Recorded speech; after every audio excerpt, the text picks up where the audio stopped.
Chapter 1. The Cyclone.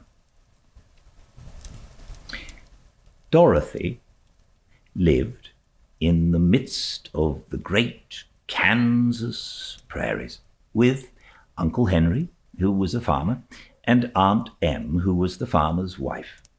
The house was small, for the lumber to build it had to be carried by wagon many miles. There were 4 walls, a floor, and a roof, which made one room, and this room contained a rusty-looking cook-stove, a cupboard for the dishes, a table, 3 or 4 chairs, and the beds. Uncle Henry and Aunt Em had a big bed in one corner, and Dorothy a little bed in another corner. There was no garret at all, and no cellar, except a small hole dug in the ground called a cyclone cellar, where the family would go in case one of those great whirlwinds arose, mighty enough to crush any building in its path. It was reached by a trap door in the middle of the floor, from which a ladder led down into the small dark hole. When Dorothy stood in the doorway and looked around, she could see nothing but the great grey prairie on every side. Not a tree nor a house broke the broad sweep of flat country that reached to the edge of the sky in all directions. The sun had baked the ploughed land into a grey mass with little cracks running through it. Even the grass was not green, for the sun had burned the tops of the long blades until they were the same grey colour to be seen everywhere. Once the house had been painted, but the sun blistered the paint and the rains washed it away, and now the house was as dull and grey as everything else. When Aunt Em came there to live, she was a young, pretty wife. The sun and the wind had changed her, too.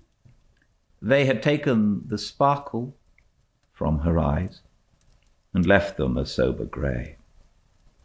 They had taken the red from her cheeks and lips, and they were grey also. She was thin and gaunt and never smiled now. When Dorothy, who was an orphan, first came to her, Aunt Em had been so startled by the child's laughter that she would scream and press her hand upon her heart whenever Dorothy's merry voice reached her ears. And she still looked at the little girl with wonder that she could find anything to laugh at. Uncle Henry never laughed. He worked hard from morning till night and did not know what joy was. He was grey also, from his long beard to his rough boots, and he looked stern and solemn and rarely spoke.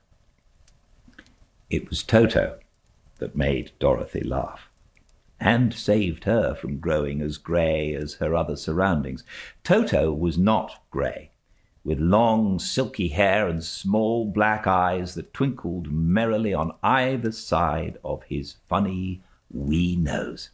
Toto played all day long, and Dorothy played with him and loved him dearly. Today, however, they were not playing. Uncle Henry sat upon the doorstep and looked anxiously at the sky, which was even greyer than usual. Dorothy stood in the door with Toto in her arms and looked at the sky too. Aunt Em was washing the dishes. From the far north they heard a low wail of the wind, and Uncle Henry and Dorothy could see where the long grass bowed in waves before the coming storm.